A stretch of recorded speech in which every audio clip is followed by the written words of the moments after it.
All right, all right, all right, all right. Shalom, shalom, and shalom, Sister Deborah, coming with a message this morning.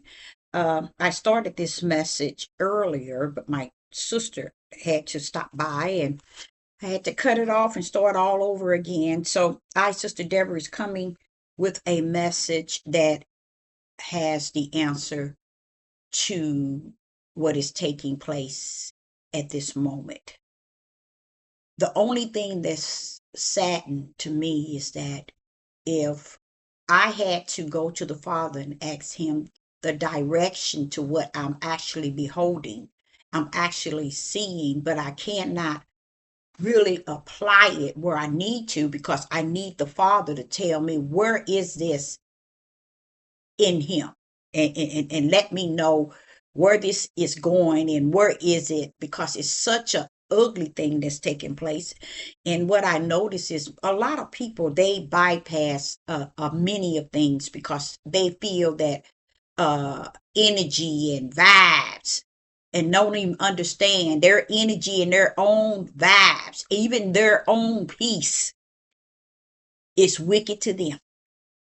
I mean, where people think that they got a different peace outside of the peace that passes all understanding, which is the Ruach, and their energy that they can control, and their vibes that they can control.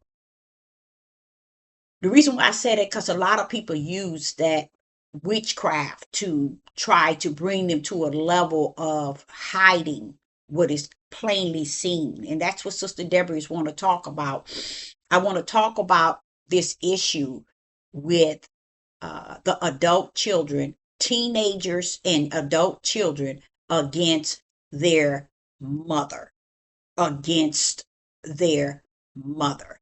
I don't have any teenagers. I have all adult children. And because of what took place before the foundation of the world, you never can exclude you can exclude yourself because if you're not walking in that way of darkness, but you can't exclude anyone else as if uh, uh, uh, you know how to measure everybody in your household spirit as far as not so much as their spirit, they're wicked in their flesh because we all have iniquity and we all have sin, and being able to measure that in a way where you see something beyond just iniquity and sin. And that's what I'm seeing as an individual beholding the spiritual things in this living, and recognizing that when that when he said he brought the principalities and high places onto the earth, I believe it played a big role right here in this hate and this heavy level of perpetual hate. And I'm gonna call it perpetual hate because it's such a high level of hate that it really lines up with Genesis chapter 3 and verse 15, where Yah was telling the serpent that I will put intimacy between. And intimacy, it means in Hebrew hate. So I believe that what we're seeing still is a level of hate in the household. It's still a level of where he say, I come to bring the sword.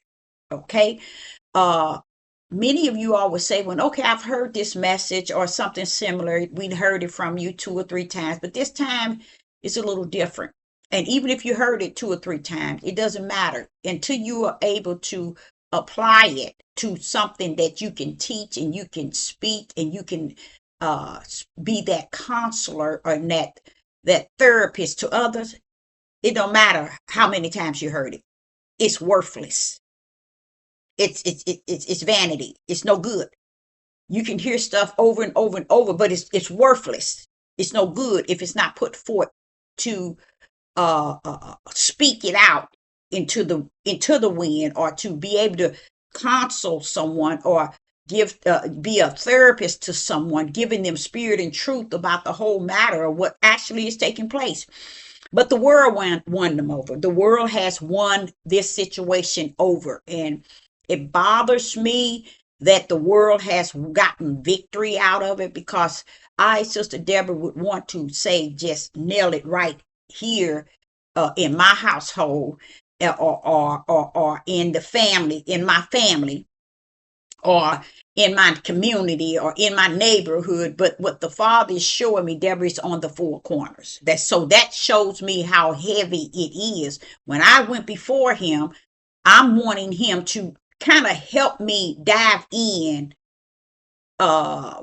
where he has allowed it and how it is being orchestrated, and that it is what I see.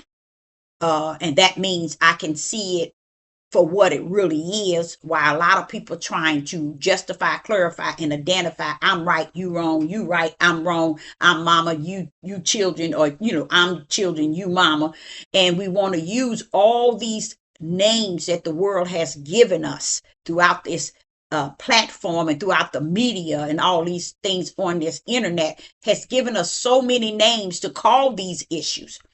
But Sister Deborah going to take away the names that we all have to call situations that the adult children and the teenage children would call the issue with their parents or with their mothers. It's a thing that the Father showed me in how it lands on the mother, okay? Because the Father never took his righteous position in the house. This is where you know that the way it was orchestrated in the beginning, it's out of the righteous way in which Yah has created it. So I'm going to share with you what the Spirit revealed to me, and it made me feel good, because I went before him with this one, because I wanted to know, what is it and why must this be? Why is this need be? What is in this, and why? So he never, ever not answered me. And he did answer me. But one thing he told me that I definitely didn't know was that it's not just in someone's house, or in my house, or in the neighborhood, the state, the city, the country. It's on the four corners. And it has a great, great, great, great, great, great deal to deal with the men that has walked away from their creative positions, not just on the outside, but also who they were created on to be on the inside. And that's why I tell you, I don't listen to no one that's talking as far as Judah, as calling themselves to be someone, to minister to someone, or to really pour out into someone's spirit. I don't pay that no attention, because what I'm looking at is Judah didn't have or use any of anything related to the Father as a light unto the world. Even to this very day, they have shown the world their rear end. Our men of Judah have shown the world their rear end. And I'm going to also see if I can find out more about all of these hangings and all of these things that's coming back to. I don't think it had left. I think police brutality is where they took off their mask and they just went into a different system.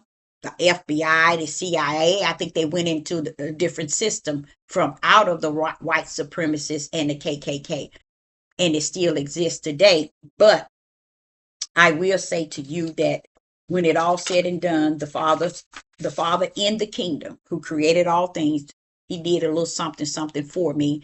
And he's really pretty much capped off of other things that I've spoke about as far as what's going on in the household. And I appreciate the Father showing me that it's not just something that just happens in my house or the community house or the neighborhood or the state or the city or the country. It's something that is on the four corners of the world. And it's also it's a great deal to do with how man has escaped all these years the creative position in which they were created. So we're going to go into Michael chapter 7. In Michael chapter 7 and verse 6, let's go there.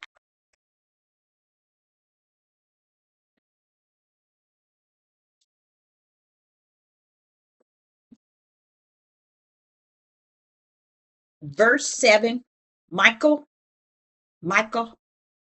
verse 7, no, chapter 7, verse 6. I'm going to title this after I'm completed, but this has a great deal to do with the teenagers and the adult children of the mother, okay? Of the mother, okay? I also want to say here and that I learned something from what the Father shared with me that I didn't know. And like I said to you all over and over, I am an individual that really get something out of being taught by the Ruach and not locking myself in as if I know it all, and there's nothing else to learn. I learn from the Spirit of the Most High Yah every day. So in Michael chapter 7, verse 6, it reads, "For the son dishonor the father, and the daughter rise up against the mother." When you really kind of dissect that,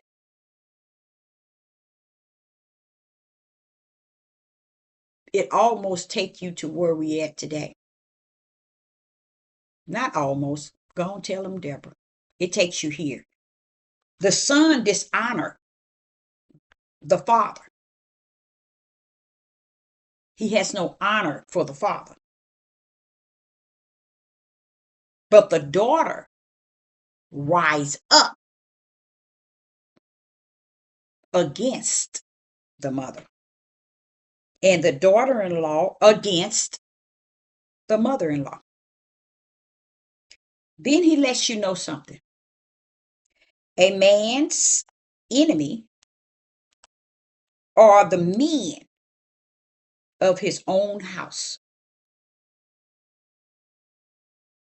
A man's enemy are the men in his own house.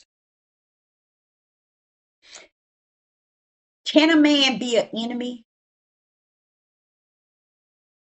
in his father's house if his father has never been there? Or his father no longer is in the house? Can his son be an enemy to his father? No. A lot of people don't really understand where the balance, where the family, they really don't understand there's no balance. There's none whatsoever. Okay? So here in Michael, it explained in chapter 7, verse 6, "For the son dishonored the father, and the daughter rise up against her mother, and the daughter-in-law against her mother-in-law. A man's enemies are the men of his own house." Now, one thing I want you to understand, if a son dishonor his father, let's use in this day and time That's the only thing we're going to go after today is this day and time. You're not going to find very many men in the household. So the son dishonoring his father. If his father is not there, who does this man dishonor?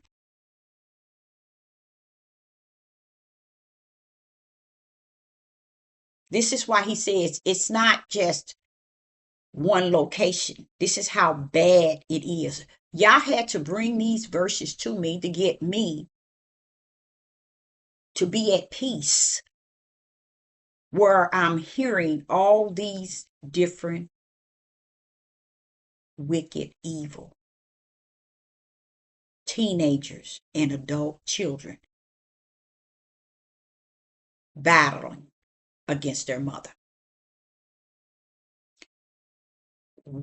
My thing to the father was, I understand that she's what they had bringing up only. I understand she's what they have that's left. They will not take and go up against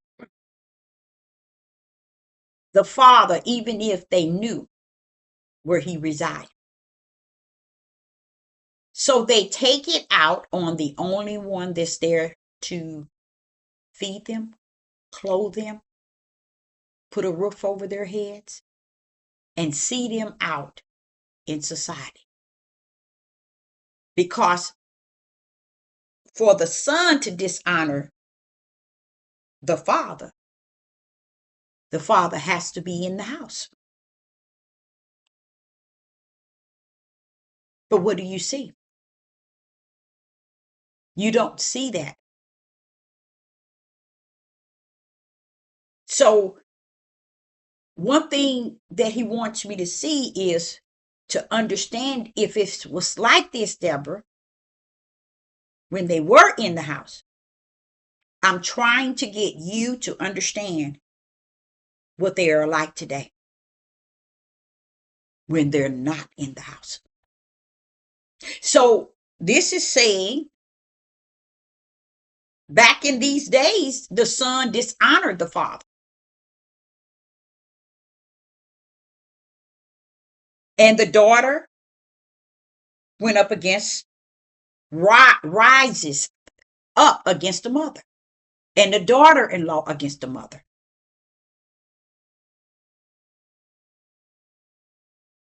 That was back then.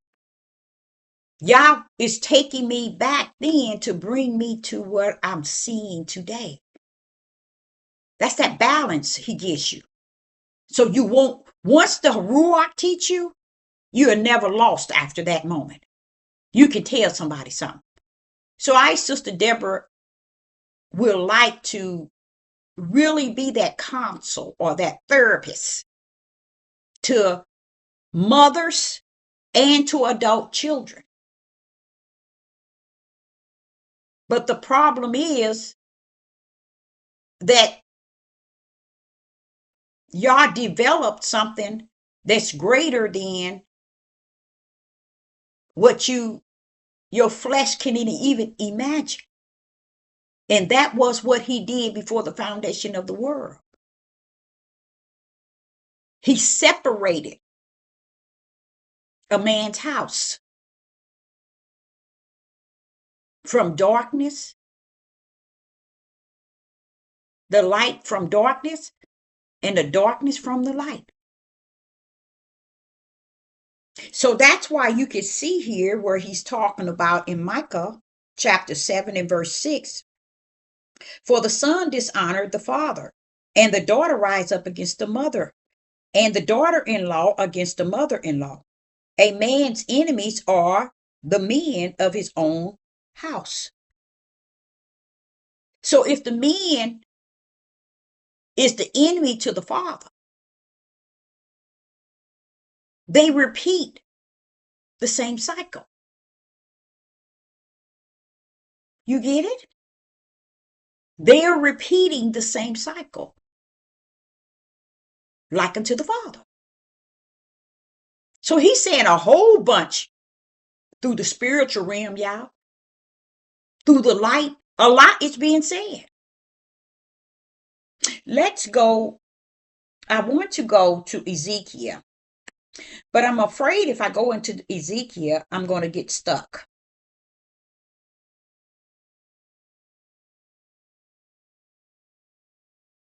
I'm afraid if I go into Ezekiel, I'm going to get stuck. Let's go. Ezekiel chapter 22 and verse 6. Let's go. I'm just going to have to get stuck. Okay. Ezekiel chapter 22 and verse 6 and 7. But what I want you to also understand about Ezekiel chapter 22. Ezekiel chapter 22 is a chapter I would desire that every Judah to read. I would like every male and female, young and old, to take and read Ezekiel chapter 22. This was Yah speaking unto Ezekiel about Israel. Because I believe that Judah still is so asleep, and not to say he's going to awaken, but this is to help those who are awakened to not fall under Judah in any shape, form, or fashion, as far as camps, denomination, organization, cult, because it's too much that still Judah has not changed from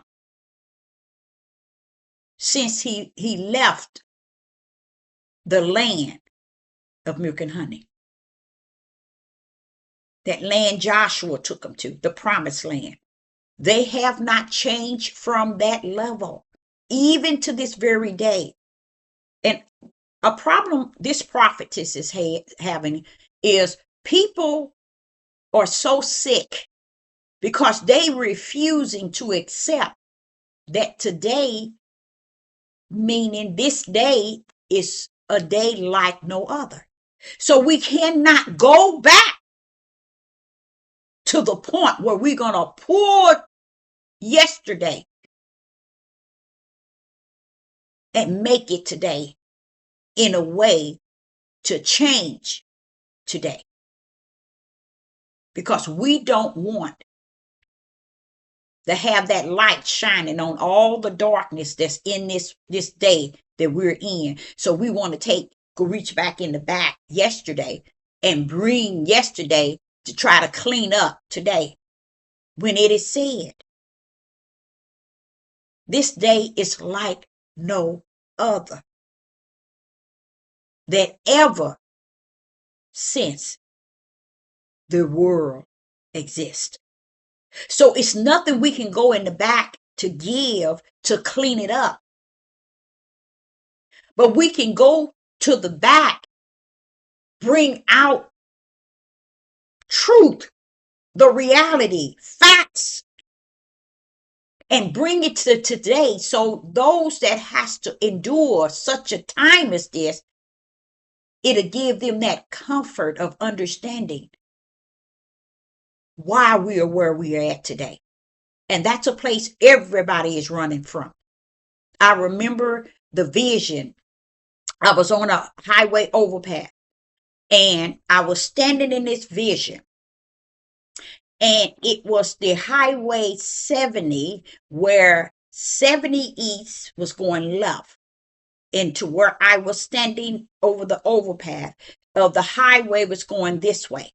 And I was at the top and there was a West 70 and there was an East 70 and it was a highway, and in this vision was a multitude of people that could not be numbered.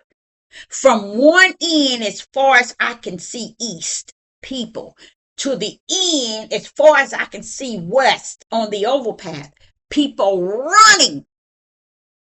I couldn't even see the pavement of the highway. That's just how many people, men, women, boys, and girls, no one stopping to pick up their daughter, their son, their father, their sister, their mother. Everybody is just running. So much did the people have in common. What they had in common was they were running from the east of 70, running in all the same direction going west. They were running. They had that in common.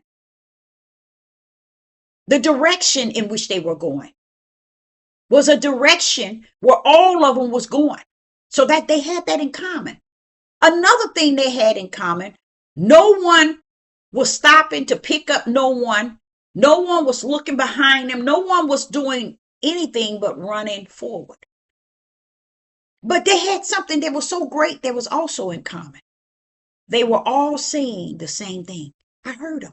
I'm on the overpass looking at them. Millions, thousands, more like millions of people. And they were all running on this highway. And I could hear them say, fire, fire, fire, fire.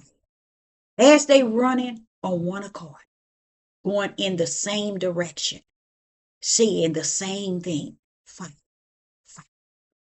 In the voice of the Most High Yah, question me on that overpath of what I was seeing twice, what I was hearing twice.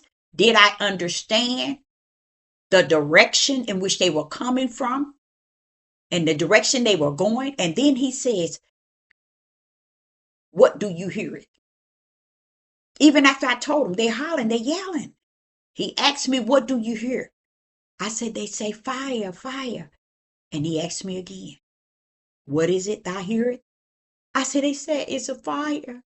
It's a fire east. And they running west. That was a vision that I had.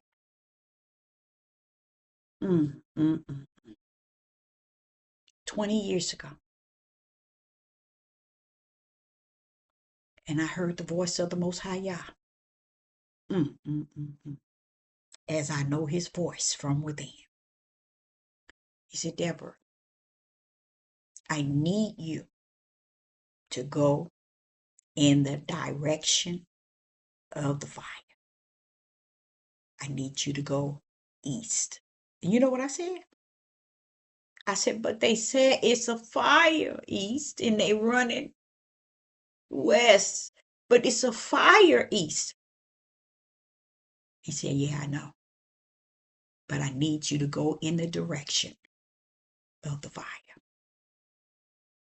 Next thing I knew, I was like, yea, Father Yah.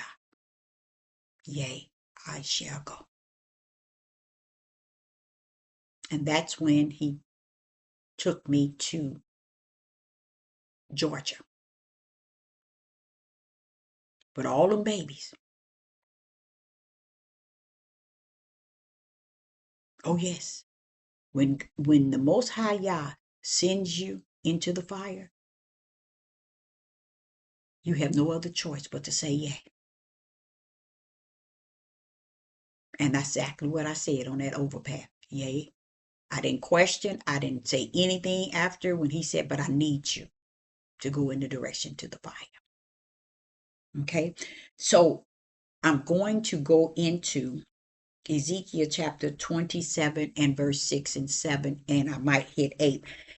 Why I did not want to go into Ezekiel, because I wanted you to go into Ezekiel chapter 27 and read it for yourself. Right here, it hurt me to go into Ezekiel because I had no idea the level, the level of how lost Judah really is today.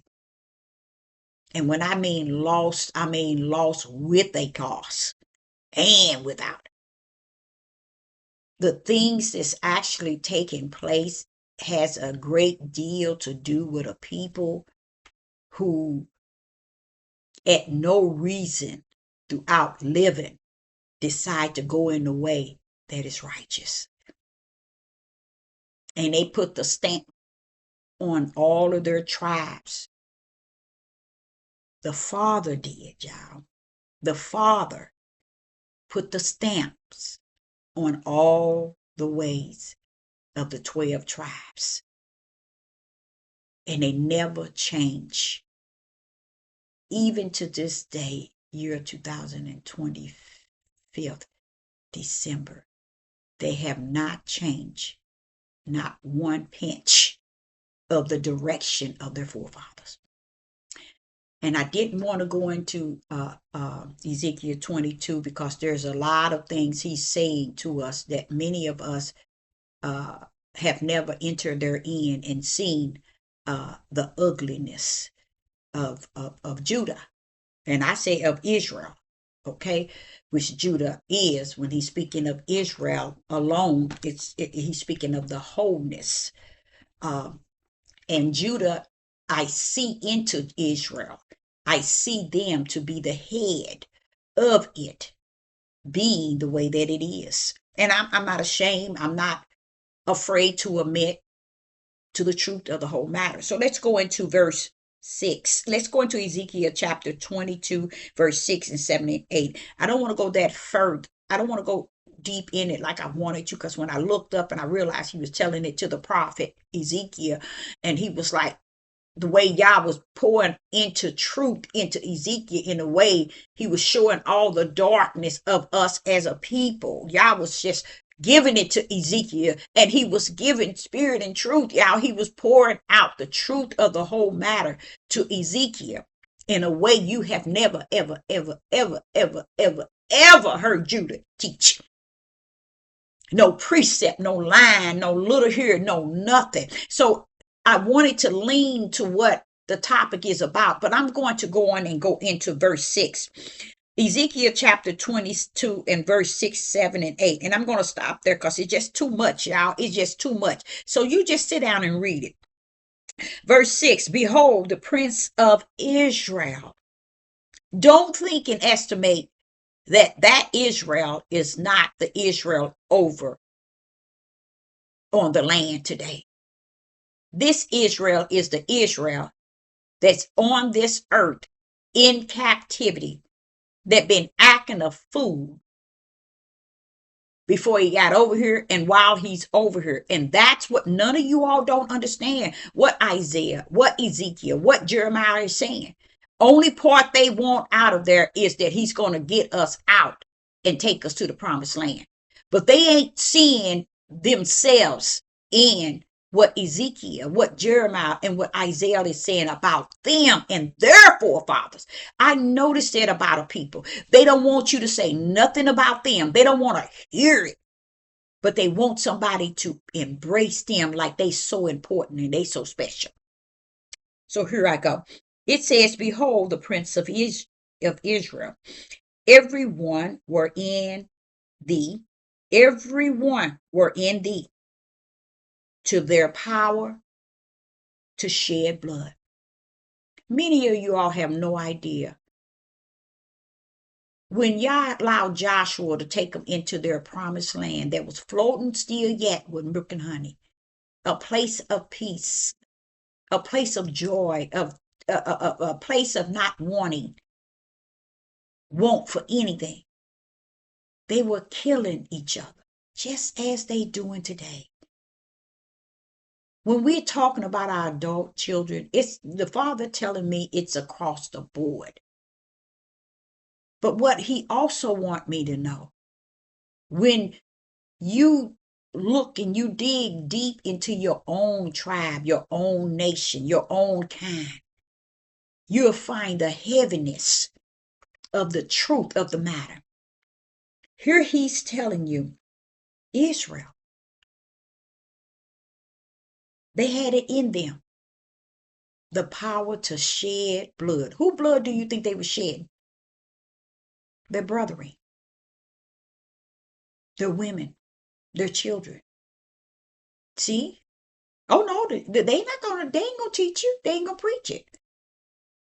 But Father is showing me a way that I could see why it need be to be the way that he orchestrated it, because it's actually facts. It's actually the truth of the whole matter. It's actually spirit and truth in the light as bright can be. And he says in verse 6, behold, the prince of Israel, every one were in thee to their power to shed blood. You hear that? Watch this here. Verse 7. In thee have they set light thy father and mother. In the midst of thee have they dealt by oppression with the strangers. With the stranger. They oppressed strangers. The stranger. They oppressed the stranger in their land. The promised land. See, they ain't gonna precept and they ain't gonna open this up so the men can see who their forefathers is and desire not to be like unto their forefathers and be something different. They ain't gonna do that. They gonna cover up the forefathers yesterday and they gonna cover themselves up with the forefathers' sin. And that's what they do today. Okay. And in verse 7, in thee have they set light by father and mother.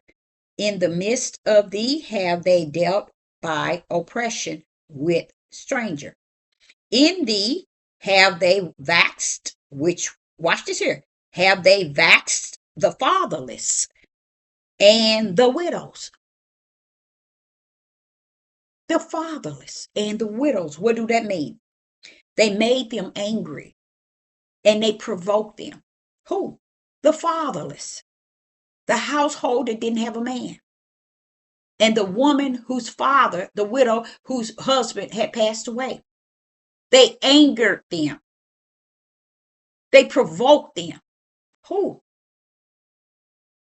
The men of Israel. You see? They don't, and then you wonder, at least me, I don't know about you. And I know very many of you all ain't wondering because you content in you. And I'm going to tell you something else.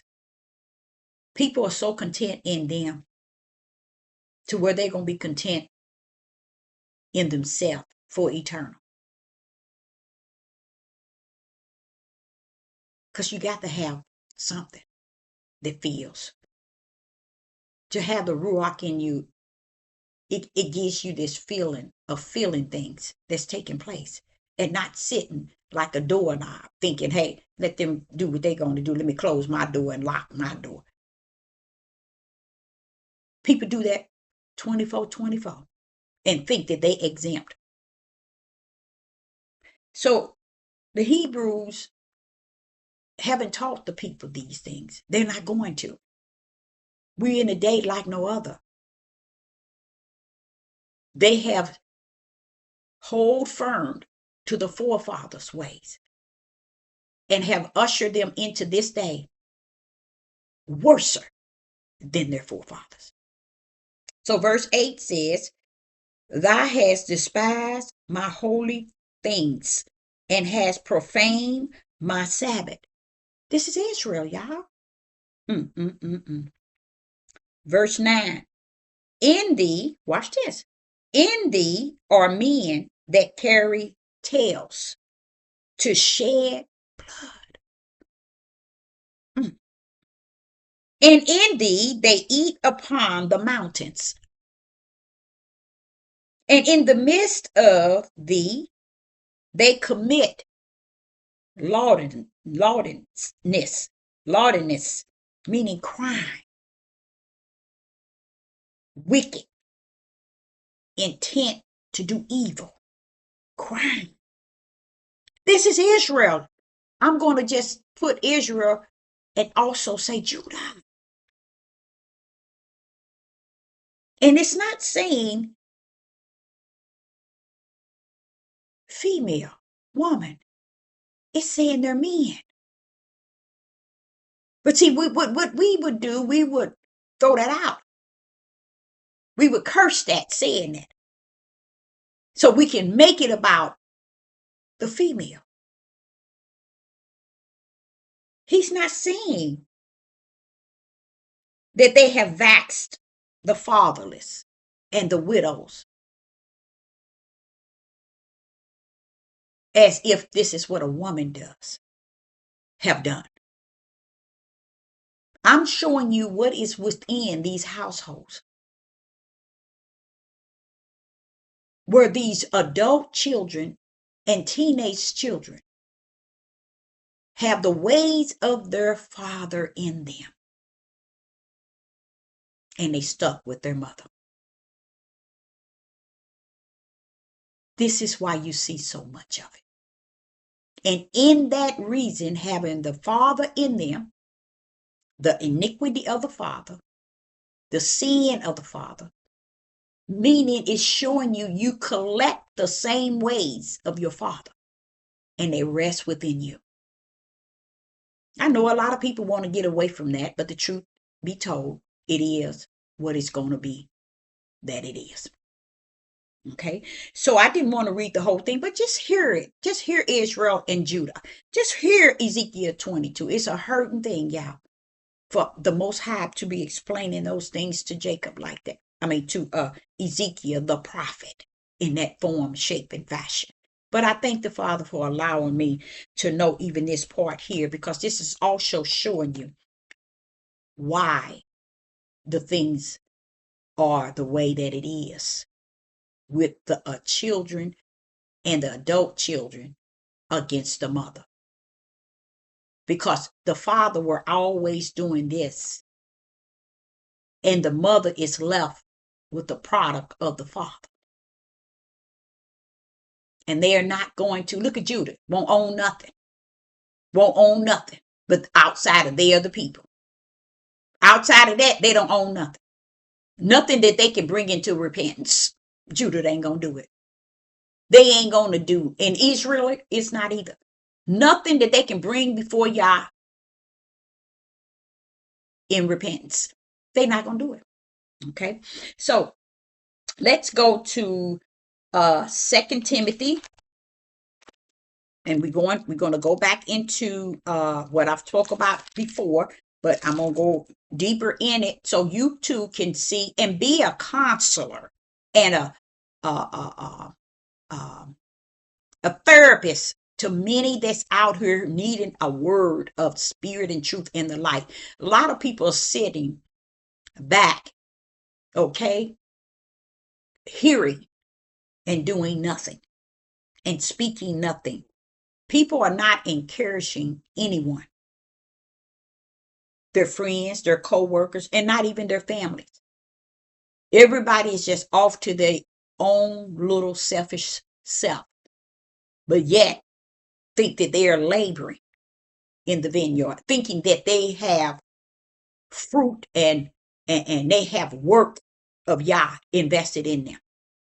What is it, a man that don't have the works nor the fruit, but yet they feel that they are the servant, or they are the elect, or they are something special to Yah? It's a strange thing to not have anything, not even a voice. It reminds me of that one who received 1 talent. They want to stand around and keep everything hid about Yah and hope when they come, they'll be ready and he'll be ready for them. So let's go to 2 Timothy chapter 3, and let's just go to let's start with verse 1. This know also that in the last days, perilous times shall come. For men shall be lovers of their own self, covetous, boasters, proud, blasphemers, disobedient to parents. Mm, mm, mm, mm, mm, mm. Mm, mm, mm, mm, mm, mm. Disobedient to parents. You see that? See, you all are walking around, and a lot of people, especially adults, people who got adult children, They're walking around.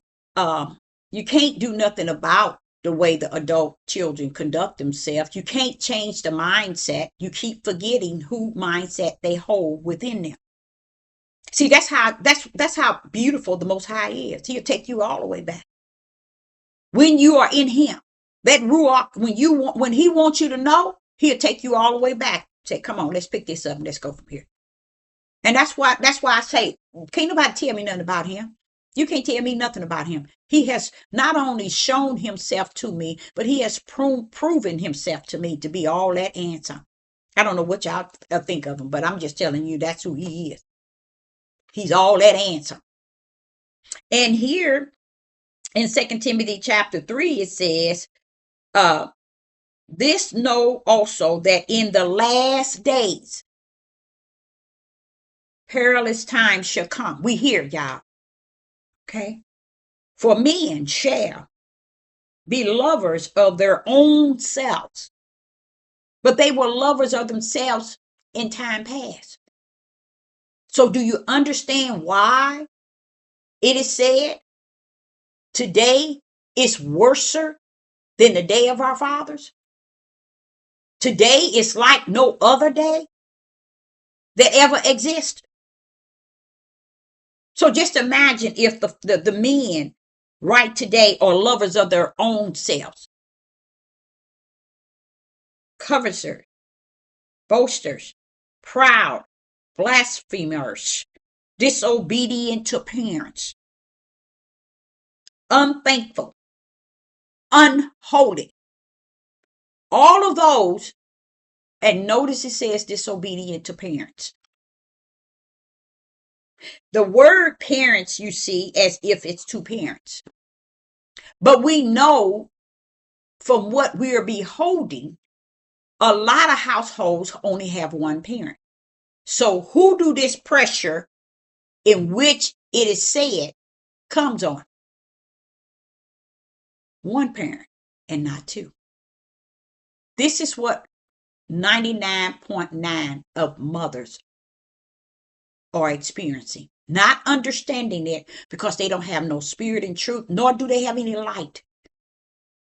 They have a therapist, a counselor, they're on medication, trying to deal with this horrible change. It seemed like it just came overnight. It's just like it was overnight. Okay. And he's telling you they're disobedient to parents, unthankful, and unholy. I'm loving this. I'm loving this, y'all, because he's giving me some full closure. Does it hurt? Yeah. But truth is to set you free in the midst of the hurt itself. And that's all you want to be, is free from the way the world take on life itself, living itself. So there go another individual in 2 Timothy telling you in these perilous times, in the last days. These last days represent a day like no other. That's why Abraham, Isaac, Jacob, none of them had to go through what the mothers today are suffering. No one. You're not going to get anything in your study guide that's going to really lean you so heavy toward the parents nor the mother. You're not going to find it. And we're going to go there. And I'm going to take you all the way there so you can see for yourself. He just told you how the children will be to the father and be to their mother. He's speaking of disobedient children, adult children toward their parents, teenagers are toward their parents. But when you don't have the parents there, was David there for his children? No. Why do you think all that chaos was going on with David? Why? Do you think Jacob was there? No. Jacob was there, but Jacob didn't have to carry all the wicked things that his children were doing, to the point where they were willing to get rid of one of his own sons, which they felt was his favorite. So you see the minds of these children of Jacob, they're the same minds of today. And we want to make them heaven bound angels and pleasant and righteous and justice and upright. And we reject what y'all been telling us since the beginning. You cannot be set free when you don't feel you are in bondage. The greatest bondage is not the shackles. It's not being in slavery.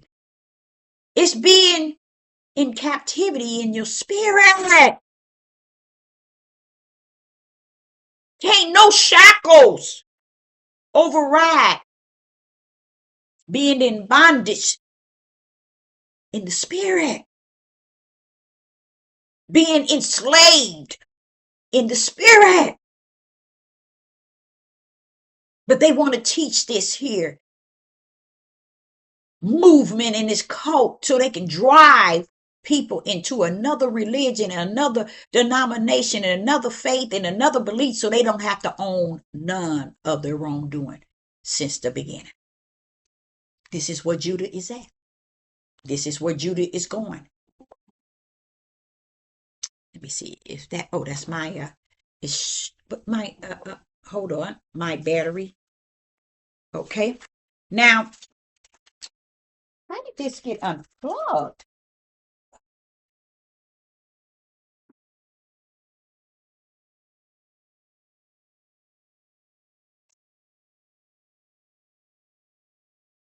Okay, now let's continue this.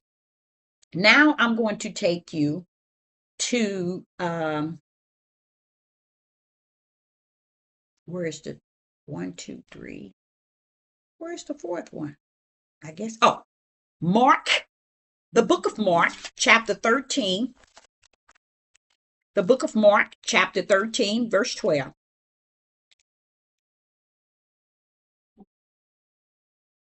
The book of Mark, chapter 13, and verse 12. And we're going to go verse 12 and 13. This is a blessing for me because it allowed me to be that counselor, and that therapist for many people out there who don't understand what is actually taking place. Okay. And why this is the way that it is, and the way that it's going, and that it's not going to get better. It's going to get worse. So if you think that what you're hearing is coming to set you free in a way that it's going to change that which is, no. Y'all said these things need be, Deborah, and this still is going to be the day like no other day ever exist on the face of the earth. So this, when you see these adult children and these teenagers against their mother, it says parents, but what you have to look at, a mother is a parent, but if you know what is in society, there's no parents being found, and it's not just the nation of Israel, but it's also other nations, other nationalities. It's just that they ain't gonna tell the truth of the matter. That a lot of them don't have a parent in the household, and I've seen too many. I've seen. If I had to do it out of 100%, I've seen 90% Europeans.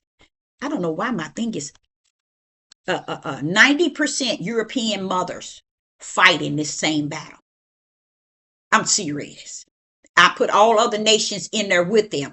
90%. Give or take, the other percent is Judah. But you got to understand Judah have always been like that. And that's why I was trying to give y'all these verses so you can see this is what Judah was in the eyes of Yah from the beginning. Okay? So you really can't expect very much out of Judah. And that's the hurting part. But we were supposed to learn something while we were in captivity. Even if we didn't learn something, we should have been able to own something. And a lot of times you're not going to, because if you hate that it's the serpent seed, then you're going to remain that. Okay? And you're going to find a way to blame somebody 24/24. Okay?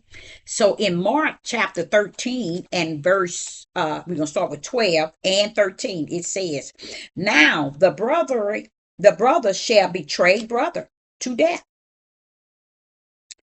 and the father the son.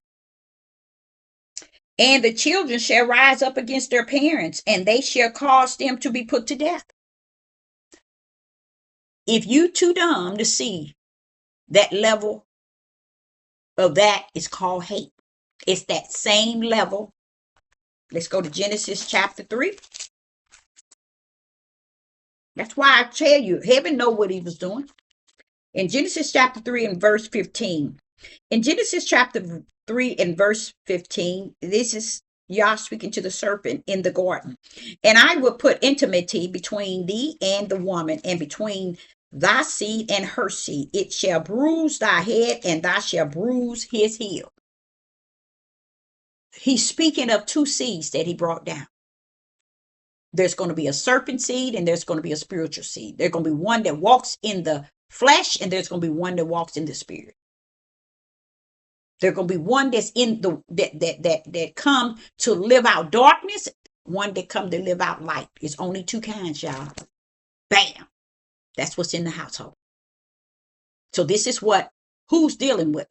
Mother. And in spite of her dealing with it all, she's been dealing with it. She's been dealing with what she was left with. And I'm not just talking about single parenting. I'm talking about in the household period. That's you. If you ever wonder why this world is the way that it is, the first thing men has mastered, the first thing males has mastered is to remove woman position. They did an excellent job removing the position Yah created woman for. They moved it. They did not, men did not want to share in side by side. They did not want to be even with woman. Even though Yah in chapter 1 told them everything is even with Yah. Y'all do all these things together. So the only way that they could steal woman's identity is to place some sort of blame on woman. And the best thing they possibly could have done is to blame woman in the garden. But see, they didn't know that Yah was going to send somebody like Sister Deborah, another ram in the bush.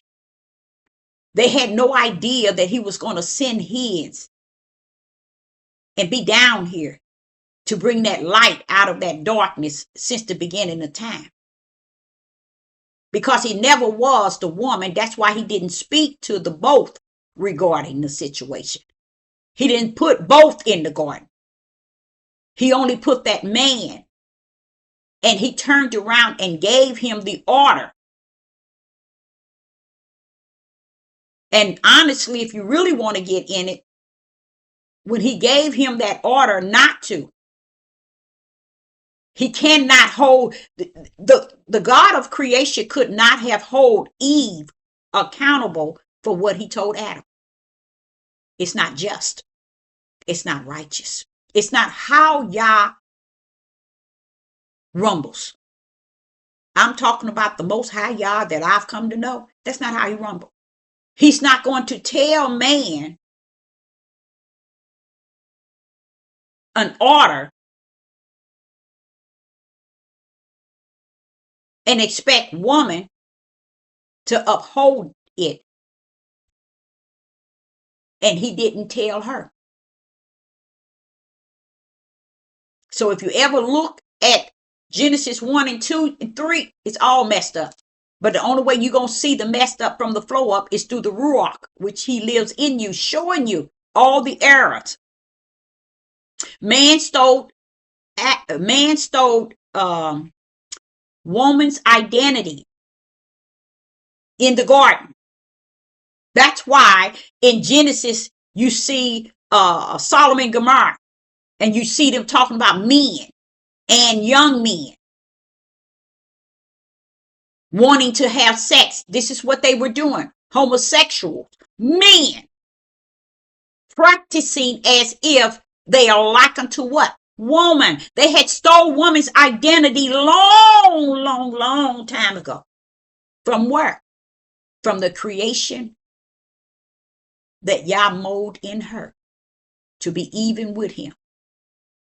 They stole her identity. And with that being said, they would never, ever, ever tell you to go to this book and see all the wickedness. There's more wicked in this book that they call their history than anything. There's more demonic, wicked, and evil in this book about a people than anything. They will never be able to get in this book and show righteous coming out of the house of Israel. That's why I say lead them Israel's over there. They ain't got no righteous coming out of them, but you need to shut up on this end because you ain't never had none either. And that the 400 years should have gave you 400 years of time to realize that you've been an ugly people and still is. All is trying, what you see of going up against women today is what y'all fail to realize. The iniquity of the father and the sin is in the children. And he's not just saying male. He just letting men know your male's going to be the worstest ones against you. That's going to be your enemy in your household. Why? Because they're going to have seeds. The wicked go on down the bloodline to the seeds, through the seed of the man. So he's just letting him know your enemy is coming out of your bloodline, whether you know it or not. And the ways of the father, you never seen anything saying the ways of the mother. You'll notice they'll run to this book and say, this is our history, this is our book, it's talking about us. But you know what? Let me tell you what I learned. If anybody ever decides to open this book, like the elites has, and saw the ugliness of a people, the real Judah, the real Israel and Judah is, it'll blow your mind. Because the same book they are talking about reading is the same book the elites knew that they can always have the upper hand on them. Because they are lost, so lost in any type of spiritual understanding, any type of light they have not. Okay, so here in Mark chapter 13 and verse 12 and 13, let's read that again. Now brother shall betray brother to death. You hear that, Israel? And father and son. And the children shall rise up against their parents and shall cause them to be put to death. That's a heavy load of death, y'all, to do. That's a heavy action. In this day, y'all, this is where this is happening. In this day, it's happening. But you got to take the parents, because it's not happening to the men. It happened to the parents that was left with the children. And that's what you see a lot of. The children taking it out on the only one left to take it out on. So what? Mama took care of us. So what? Mama sent us to college. So what? Mama bought our first car. So what? Mama fed us and clothed us. So what? The devil will get them to take the wicked of their father that living in them to find just reason to hate mama. And it's the truth, y'all. And that's why he wanted us to understand the iniquity. He wanted us to understand the iniquity of the father is reigning in the children. And even if the father never seen his children, the children never seen his father, even if he saw him for 5 years, even if he saw him, he'll never hold his father accountable. Why? Why won't she or he hold the father accountable? Because the father's ways are in them. Only one can really measure it and has to deal with it is mother, because the father's ways are not in the mother. They're in the children. And the children never seen the father. They never had time to know the father. They didn't know of the father's family. They didn't know nothing about the father. So what? They don't know about themselves.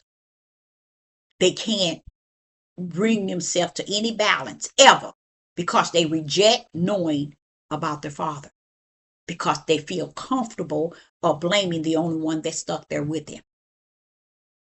They feel so comfortable, not understanding what is living in you, the iniquity and the sin, the mindset of the father is in you. I got an intelligent, very intelligent oldest daughter, and she began to tell me about her having her baby and how the characteristics of this baby, and she just 10 months, how she can see things that her and her baby's daddy does that the baby is doing. She must have picked it up while she was in the womb. No, baby, you missed it. You missed it. It don't get picked up from the womb. It's in the sperm. That's why he give us a way out once we come to him. He removed that barrier of the iniquity and the sins of the father. He removed that curse. See, the world called it a curse, generational curse. But us that call ourselves awakening, call ourselves walking in the light, knowing, thinking, none of them don't know spirit and truth, but they call themselves the way of what is righteous, have no idea. They have no idea. They won't own the fact that the wicked and the evil of the children, and it told you, is coming from the line of the father. And he tells the father, your greatest enemy is going to be your sons. But if the father ain't in the household, then who would the enemy be? The sons be the enemy too. See how y'all broke that down to me? Just showing me, Deborah, this is why. Okay? So here it says in verse 13, let's go back to 12. Mark chapter 13, Mark chapter 13 and verse 12. Now the brother shall betray the brother to death, and the father, the son, and the children shall rise up against the parents and shall cause them to be put to death. Now, what I like about what I'm hearing here is Yeshua is talking to them, explaining to them that the males have some issues here. Again, this ain't the first verse. Again, he said the brothers shall betray brothers to what? Death. You hear that, Judah? That's what you're doing out here. This is what you're doing out here. But you said this book is about you, but you don't believe the things that it's saying when it's telling you the truth about you being worse than your forefather. It's vouching how worse it is today. You're worse than you. So you can't open up a camp. You can't open up a newfound religion. You can't open up a belief of awakening because you haven't never woke up to truth of the whole matter. Okay. So he says here in 12, now brother shall betray brethren. That's males. To what? To death, Deborah. And father, and father, the son. To what? To death. And the children shall rise up against who? The parents. And shall cause them to be put to death. You see that? Where did mother go wrong here? You don't hear her. Again, he's telling you about the men. But what the women are doing, they raising these children the best they know how. They bringing them up the way they know how, not understanding you bringing up him all over again. Because the ways of their father rest in them. And it could be the ways of his father.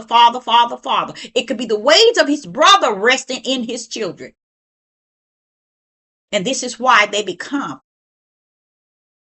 you, mother. The only one stayed there because you're not like them. They're like their father's seed. And you're not. So you are their greatest enemy. That's why.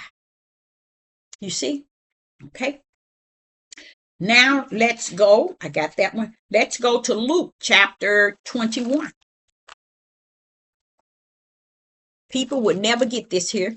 They would never get it. And it ain't, to me, it ain't important because I think if they disrespect my father, that's just it to me. You'll never get nothing. You just do y'all like that. You'll do anybody. Okay. And we in Luke chapter 21. And let's start with verse 15. In verse 15, it says, "For I will give you a mouth and wisdom, which all your adversary shall not be able to gainsay nor resist." See how a lot of people, I was telling y'all, I was explaining to the father when I was a young teenager, if he could change the sound of my voice and the way I speak, he ain't changing nothing. Because I put that in you. The way you speak is I put that in you. And you got to realize, Deborah, I'm greater in you. And if your voice come out anyway, that's out of order, I know how to tame that. I don't need to change nothing. I'm in you. Okay. So here in Luke chapter 21 and verse 15, "For I will give you a mouth and wisdom, which all your adversaries shall not be able to gainsay nor resist. And ye shall be betrayed both by parents and brethren and kinfolks and friends, and some of you shall they cast into, some of you they shall cause to be put to death." Now, what y'all don't understand, this is him talking to his servant and how their family, their parents, their brethren, their kinfolks, their friends, and some of you shall be caused to put to death. Just letting his servant know, some of you gonna get put to death by the very people in your household, by the very parents, by the very brethren, and by the very kinfolks, even the friends. Hear that, y'all? Now, see, this is why I say people don't get it. They have no idea. That's why you can't form camps and form religion, form things called awakening, and thinking you on top of the Empire State Building with something you know. No, baby, because this stuff is still sitting up amongst you all. "And ye shall be betrayed both by parents, brethren, kinfolks, friends, and some of you shall they cause to be put to death." That's some sort of hate, y'all. I don't know why people don't understand when people are going after your life as far as trying to kill you in death. That's that hate, y'all. That's that high level of perpetual hate. And here he tells a servant like me, it could be both parents, it could be your brethren, it could be your kinfolks, it could be your friends, it could be your friends, it could be your friends. Every place where you feel you should receive love, as you know love. They can have the seed of hate that kills you, like Cain and Abel. So he's saying this in verse 15 to his servants, the spiritual servants, just giving us an upper head. This is how bad. But see, you think Judah read that? You think they precept that? No, they don't precept nothing. But this is your book. This is your history, you say. You see? But they will point to every other nation and see their nation killing one another and won't point to it and call it out. And then it says in verse 17, and ye shall be hated, there that word hate, of all men for my name's sake. All men for my name's sake. And another thing I noticed when he put men, he always slant it. So it's letting me make sure I hold on to that focus. You see, he didn't say women. See, this is why I say that's why the women are catching hell today with these adult children, with these here teenagers. They got a target on them. In verse 18, but there shall not a hair on your head perish. Verse 19, in your patience possesses ye your spirit. Yes. Yes, Father, y'all. Yes. Okay. So we got that far. Let's go to Luke chapter 12 and verse 51. In Luke chapter 12 and in verse 51, it reads, suppose ye that I am, there we go, come to give peace on earth. And then it has a question mark. He's going to answer it. I tell you, nay. Me, no. You all really believe that Yeshua HaMashiach came to bring peace. HaMashiach being the Father. Yeshua being the blood sacrifice as the Son of Man. You really think that it was set up to come to bring peace? He letting you know he didn't. He came to redeem the Father's seeds back to him. And that's what the division is about. It's redeeming the spiritual seeds back to the bosom of the Father. So what did he say? He said, no, but I come to bring division. What you mean? He's coming to redeem out the world, the spiritual seeds back to Yah. That's what Yeshua was saying. Let them be in the world, but not of it. Because he knows already that that's how Yah set it up from the floor up in the kingdom. We're in the world, but we're not of it. And even if we got of it, guess what? We still not in it because heaven got us wrote somewhere else for eternal. But Yeshua had to come to redeem us back. Yeshua HaMashiach. But in order for him to come, he had to die for all mankind, meaning defeat the curse, defeat what Adam did. That's the whole ideal of the Son of Man, coming to erase what Adam did so Yah can redeem his spiritual seed back. But he had to come just as Adam came and redeem, and die for all the sin. You see? That's why he did an excellent job. Even though he had HaMashiach with him, he did an excellent job by not saying a word and completing the mission, informing us and teaching us that the Father is all that answer. Okay? So here he says in 52, for from henceforth there shall be 5 in one house, divided 3 against 2 and 2 against 3. Right there, he's telling you, I got seeds in the house. There's hate between the two. We have spiritual seeds and we have serpent seeds. I come to bring the division. I come to make sure I redeem my spiritual seeds back. And that's why Christ took Yeshua to the throne, to the grave, and raised him back up to redeem us back to the Father. That we don't hold on to death, but that we may get redeemed back. And we don't hold on to that death for eternal, because we're going to be eternal back to the kingdom. Okay, so in verse 52, it says, we in Luke chapter 12, verse 52, for from henceforth there shall be 5 in one house. So he's letting you know one unit. Here go my 5 fingers. one house, meaning five. But he's showing you, I come to bring the division. So in your house, you're going to be battling with those in your own house, your family, your immediately family, first and foremost. Okay. He's showing you, he put a division there. Like he's giving you an example. It could be 3 against 2 or 2 against 3. But y'all he come to bring the sword, y'all. He come to bring the division, to pull his separate from those that are not, because he's bringing them back to eternal. So he just letting you know, I didn't come. Yeshua HaMashiach said, I didn't come to bring you the peace. I come to bring division, to get the spiritual seed separated from the serpent seed.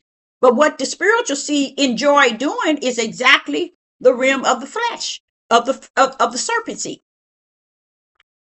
Okay, so verse 53. Listen to what he said. He's bringing the division. That's the spiritual division. That's that sword.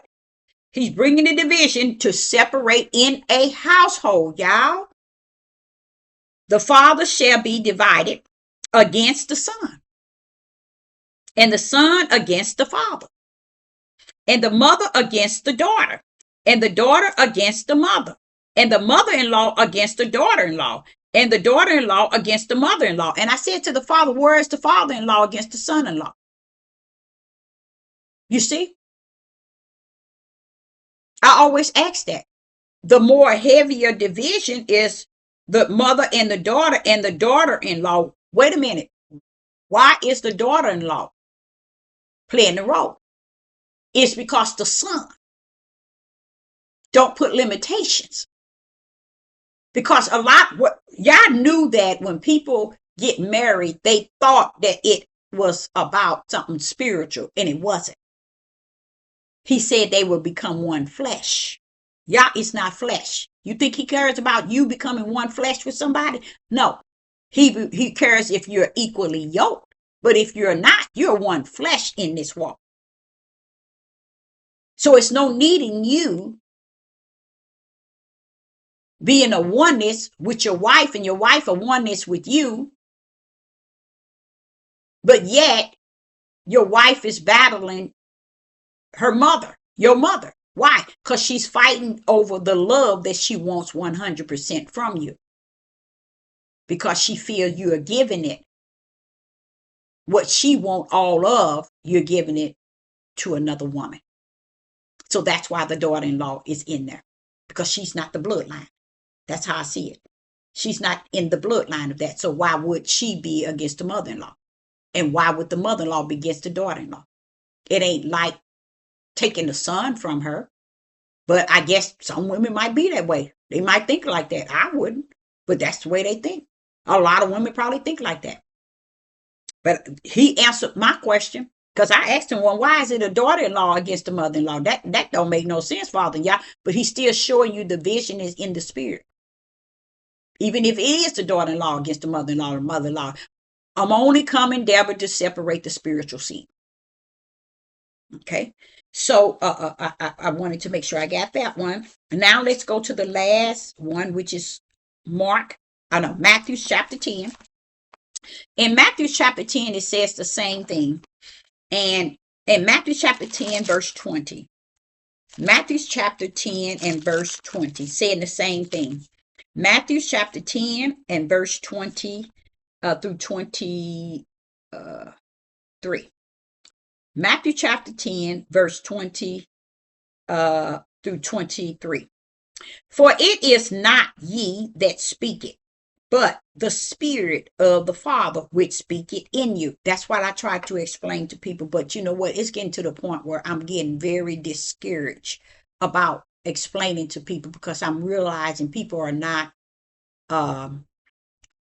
it's a road I read it earlier today that more people are going to be playing hypocrite than anything.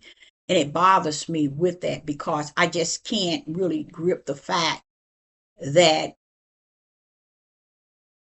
no one, it feels like people are not walking in the narrow gate or toward the narrow gate or the way of the narrow gate. That's the way it feels to me. But what I have to understand that I have a mission, I have a lane. I know that greater is he that's in me, and I have to understand if he don't draw them, they can't be drawn. Okay? If he can't bring them to the forefront, it can't be done. Okay? So here in Matthew chapter 10, verse 20, for it is not ye that speak it, but the Spirit of your Father which speaketh in you. And it says here in verse 21, and the brother shall deliver up the brother to death, and the father the child. And the children shall rise against their parents and cause them to be put to death. And ye shall be hated of all men for my name's sake. But he that endure, all right, that's what I'm talking about, to the end shall be saved. So that's in Matthew chapter 10, verse 20, 21, 22, and 23. Okay.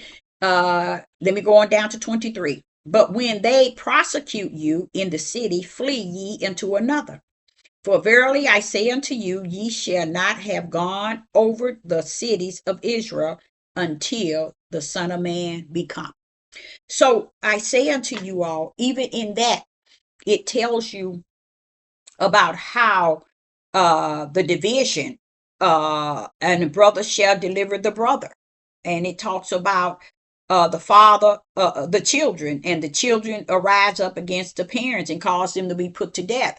So when you're looking at all these scenarios, no one is turning to their own instruction book. No one is turning to the instruction book. No one is turning to the Father in spirit and truth with the light. No one is seeking light in this darkness about the adult daughters and sons against the mother. I have so many. I see if I ever something happened to me, my kids would say my mama was bombarded in this topic. She was really up on this topic. And I'm gonna tell you something. It's one lady that it's one, and she's a therapist, I think, and she's the only one I can find that can give such a awesome respond. And let's see if I can pull this up so you can hear one of her response. And I really like the idea of her response, but the problem is, I don't care what response you have to be able to have some sort of spiritual guidance for that, for all of it. And it's a lot of things she's saying. Let me see if I can get one of her. And you got a lot of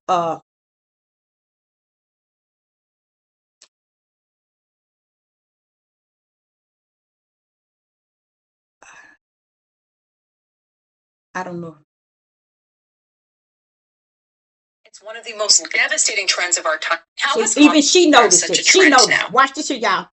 Oh, she even noticed it, and I think that is so powerful to me for her to notice it. It's one of the most devastating trends of our time, and it's everywhere right now, online, in families, and it's vicious. Because nothing hurts more than being told that you failed at the role that you would give your life for. Mom shaming doesn't just sting, it destroys them. It keeps them trapped in guilt and shame and apologizing on repeat, carrying pain that isn't helping anyone heal. It makes strong mothers feel powerless, and it makes broken families stay broken. Shaming a mom doesn't make kids healthier. It doesn't fix the past, and it doesn't build love. And this is why so many moms are walking around in silence, holding the weight of shame and brokenness. How has mom shaming become so popular and such a trend now? It's one of the most devastating trends of our time, and it's everywhere right now, online, in families, and it's vicious. Because nothing hurts more than being told that you failed at the role that you would give your life for. Mom shaming doesn't just sting, it destroys them. It keeps them trapped in guilt and shame and apologizing on repeat, carrying pain that isn't helping anyone heal. It makes strong mothers feel powerless, and it makes broken families stay broken. Shaming a mom doesn't make kids happy. I really want to know why is it something you can't make healthier. It doesn't. You can't make a morality doesn't win for me. I don't know why they keep showing me that one. But wait a minute. Let me show you something. I want you all to hear what this lady. Therapy mothers, the very women who gave life, are the ones being silenced, shunned, and humiliated. Society now praises authentic living until a mom makes a mistake. We chant women supporting women until it's our own mother. We fight for women's voices in politics and business, but inside families, we shut those same voices down with shame and blame.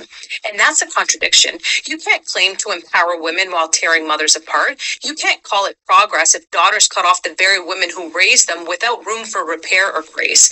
You don't build a stronger future by humiliating the ones who carried the past. Hey, mothers, the very women who gave life, are the ones being silenced, shunned, and humiliated. Society now praises authentic living until a mom makes a mistake. We chant women supporting women until it's Okay. our own mother. There are parents who give their child. We fight for Wait a women's minute. voices in politics and business, everything. And the moment that you said no, they cut you off. And this is a This parents who give their child everything, and the moment that you said no, they cut you off. And this is a child who's learned that the relationship should only exist on their terms, and the moment it doesn't, they pull away to control you, and they figure that silence and guilt gives them power. That if they stay distant, you're going to show up over apologizing, over explaining, over giving, begging to fix something that they won't even name.